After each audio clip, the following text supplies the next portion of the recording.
সবাইকে নমস্কার। আগামী 27 তারিখ রামনবমী শোভাযাত্রার আগাম শুভেচ্ছা। শুভ রামনবমী। আমাদের রামনবমী সারা ভারতবর্ষের দ্বিতীয় বৃহত্তম রামনবমী। তো বহুদিন আগের থেকে আমাদের পরিকল্পনা করতে হয় রামনবমী উদযাপনকে কেন্দ্র করে। এবারও আমাদের রামনবমীর যে আজকের যে বৈঠক, এই বৈঠকটা হচ্ছে প্রায় আজকের বৈঠক হচ্ছে সমিতি নির্মাণের বৈঠক।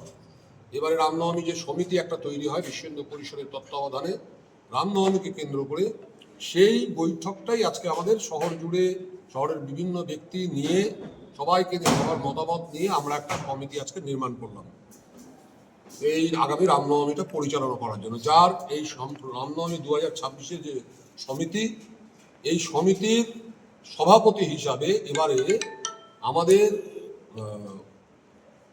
কৌশিক পাল আমাদের এবারে রামনবমী সভাপতি এই উদযাপন সমিতি।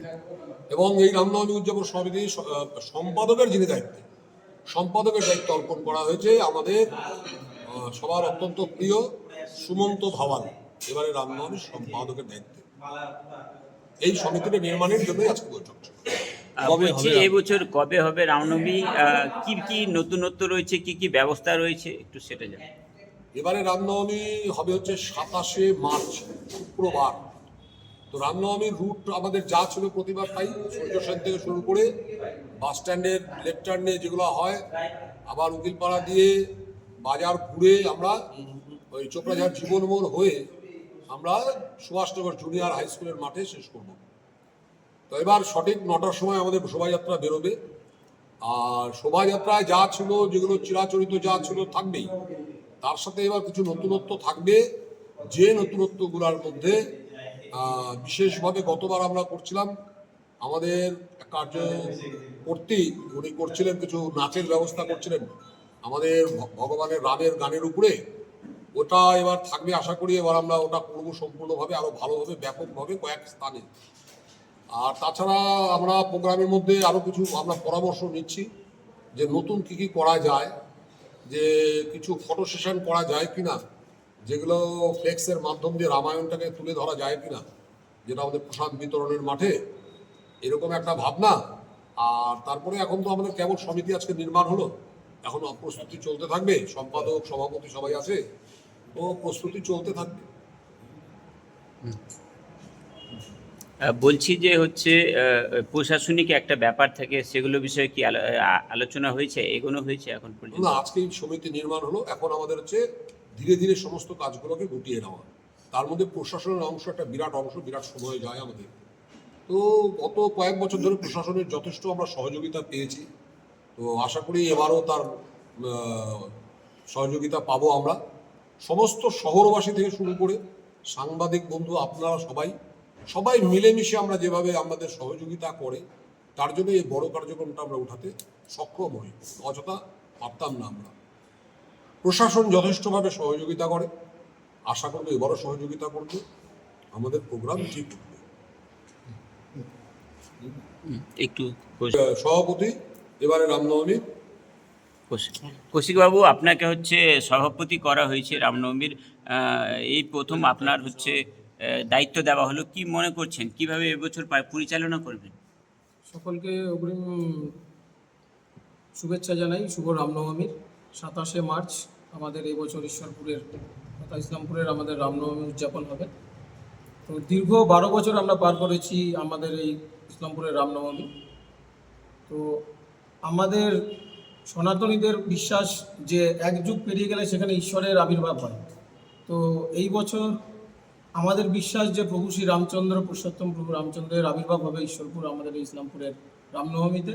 সকলের বিশ্বাস এবং আস্থা যে রামনবমীতে এবার একটা ঐতিহাসিক রামনবমী হতে চলেছে আমাদের ইসলামপুরের রামনবমী। কি বলবেন, আপনাকে সম্পাদক করা হয়েছে এই রামনবমী উৎসবের, কি বলবেন এই বিষয়ে? রামনবমী উদযাপন কমিটির সম্পাদক বানানো হয়েছে বিশ্ব হিন্দু পরিষদ থেকে। তো ভালো লাগছে, একটা অনেক বড় দায়িত্ব কাজ, সেটা সবাইকে নিয়ে আমাদের আমাদের সংগঠন তো সবাইকে নিয়ে এমনি চলে, কিন্তু এখন তো অনেক বড় একটা দায়িত্ব পড়ে গেল আমার উপরে, সেটা সবাইকে নিয়ে উঠাতে হবে আমাদেরকে। এবছরের যে রামনবমী যেভাবে আপনারা উদযাপন করবেন, একটু আগে আপনারা এখানটায় বৈঠকও করেন, মানে বিশেষ কিছু থাকছে এবছর রামনবমীর এই শোভাযাত্রাকে ঘিরে?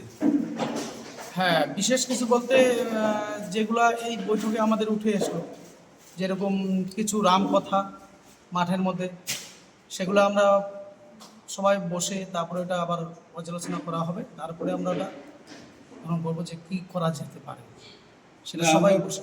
প্রতি বছর একটা জিনিস যেটা দেখি, মানে যে একটা যে আপনাদের যেটা মানে কি মূল শোভাযাত্রা আর কি, সেই শোভাযাত্রা আসার সময় মানুষকে বিভিন্ন জায়গা থেকে একটা নির্দিষ্ট একটা সময় দেওয়া সত্ত্বেও অনেক সময় দেখা যায় যে এদিক থেকে মূল শোভাযাত্রা আসছে, তারপরে ওদিক থেকে আরও একটা শোভাযাত্রা এসে যারা ছোট ছোট শোভাযাত্রাগুলো যাদের আগে থেকে জয়েন হওয়ার কথা বা একজনের পর একজন থাকার কথা, সেটা না থেকে মানে একটা কি বলে একটা শৃঙ্খলবদ্ধের একটা অভাব দেখা যায়। এইটাকে কিভাবে মেনটেন করার চেষ্টা করছেন?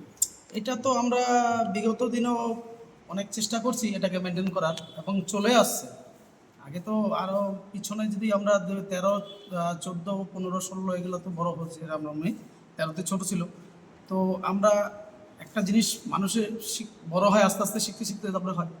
তো সেরকমই আমরা বিগত দিনের চিন্তা ভাবনা করছি যে এখন অনেক এই জিনিসটা মানে আয়ত্তের মধ্যে চলে আসছে, যেগুলো আগে অনেক এলোমেলো ছিল সেগুলো অনেকটা আয়ত্তের মধ্যে চলে আসছে। আগামী দিনে এই বছর আমরা রামনবমী চিন্তা করবো যেতে আবার শৃঙ্খলভাবে একদম, যেটা আমরা চাই সবসময়, যে আমাদের পিছনে টেবিলও বেরিয়ে গেল, তারপরে তার পিছনে, কিন্তু অনেক কারণ হয় যে গ্রামগঞ্জ থেকে আসতে অনেকটা লেট হয়ে যায়, তার জন্য ওরা মাঝে মাঝে ঢুকে যায় ভিতরে, কিন্তু উপায় থাকে না। ওরা যদি না ঢুকে, ওই টেবিলটা যদি মানে মাঝখানে আটকে যাওয়ার পর কি হয় যে পিছনের লোকগুলো তো আসতে পারে না, ওরা ঢুকে গেলেই পিছনের লোকগুলো বাড়িতে পারে, তার জন্য মাঝখান থেকে কিছু কিছু জায়গায় ঢুকে যায়। তাছাড়া এটা উপায় থাকে না কাউরে। এটা আর বাকি যে সমস্ত যেটা একটা একটা বিতর্কিত বিষয় সব সময়ের জন্য এই জিনিসটা উঠে আসে যে মানে অস্ত্র প্রদর্শন, অনেকে বলে যে আমাদের দেবদেবীর হাতে অনেক অস্ত্র আছে, তাহলে আমরা সেটাকে কেন ইসে করবো না, তার যুক্তিটাকেও ফেলে দেওয়া যায় না, কিন্তু তারপরেও যে এটাকে নিয়ে আপনাদের কি চিন্তা ভাবনা? এইটা বিষয় তো আমরা অস্ত্র তো আমাদের এমনি তো প্রতিবারই সিদ্ধান্ত হয় যে অস্ত্র আমাদের আনা যাবে না, এটা প্রতিবারই আমাদের সিদ্ধান্ত হয়। এই বছরও পর্যালোচনা করা হবে, তারপরে এটা আবার বলা যাবে সামনে দিন। এবং যে প্রতি বছরই আপনারা পুলিশ প্রশাসনের থেকে মানে ইদানিংকালে যেটা দেখা যাচ্ছে, আগে হয়তো প্রথম অনেকটাই বাধার সম্মুখীন হতে হয়েছে, কিন্তু ইদানিংকালে পুলিশ প্রশাসন যথেষ্ট সহযোগিতা করে, তারা এই রামনবমীকে ঘিরে অনেক পিস মিটিংও করে এবং আপনাদের সাথেও ইসে করে। তো এবার আপনারা যেহেতু সামনে একটা বড় বিধানসভা নির্বাচন রয়েছে, সবসময় মানে আমরা না চাইতেও এই রামনবমীটাকে অনেক সময় নির্বাচন বা রাজনৈতিক প্রেক্ষাপটে তার সাথে জুড়ে দেওয়া হয়। এই বিষয়টাকে মানে কিভাবে কি বলবেন, জনগণের কাছে কি বার্তাটা দিবেন এই বিষয়টাকে ঘিরে? আমাদের এটা হলো হিন্দু সংগঠন, এটা কোনো রাজনৈতিক সংগঠন না, এটা টোটাল হিন্দু সংগঠন। তো এটা যদি কোনো লোক কিংবা কোনো যারা আছে তারা যদি মনে করে যে এটা একটা রাজনীতির পার্ট, কিন্তু এটা ভুল তাদের ধারণা আমি মনে করি। আর প্রশাসন যেভাবে হেল্প করে আসছে বিগত দিনে, আগামী দিনেও আমাদের হেল্প করবে, এটাই তো আমরা আশা রাখি সবসময়। মানে একটা জিনিস বলছিলাম যে আপনাদের কি এমন একটা কোনো মানে যদি একটা হেল্পলাইনের ব্যবস্থা হয়, যেমন যেদিন রামনবমীর দিন বিভিন্ন জায়গা থেকে আসে, গতবারও আমরা আমাদের কাছে খবর পেয়েছিলাম দু একটা জায়গায় এই রামনবমীর শোভাযাত্রাকে আটকে দেওয়ার একটা অভিযোগ উঠে আসছিল, এবং সেই জায়গাটায় পুলিশ প্রশাসনের তৎপরতায় সেটা আবার খুব তাড়াতাড়ি ইসে হয়ে গেছিল।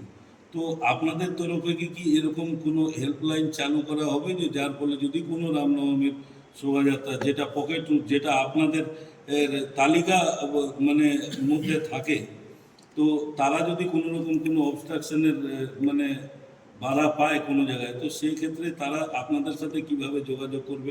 এই বিষয়ে কি কোনো হেল্পলাইন চালু করার বিষয় রয়েছে? আমরা এটা চেষ্টা করছি এবং করার ইচ্ছা আছে আমাদের। এইবার থেকে আমরা হয়তো হেল্পলাইন ব্যবস্থা চালু করব, যাতে দূর দূরান্ততে যাদের অসুবিধা হয়, যে আমাদের সাথে কেউ মানে এই সংগঠনের সাথে কেউ যুক্ত হতে পারে না, তখন দেখা গেলো প্রচুর দূর, মোটামুটি 10 কিলোমিটার ওর অসুবিধা হয়ে গেছে, ও তো তখন পারছে না, কিন্তু রাস্তায় বেরিয়ে গেছে, ও ব্যাকও যেতে পারছে না, ওরা আপ্রাণ চেষ্টা যে ও রাম মন্দিরতে এসে ও যোগদান হোক, তার জন্য বেরিয়ে গেছে।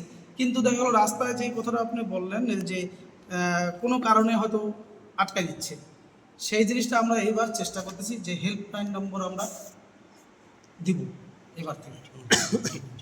আর কিছু সকলকে অনেক ধন্যবাদ এবং আগামী দিনের শুভেচ্ছা। জয় শ্রীরাম।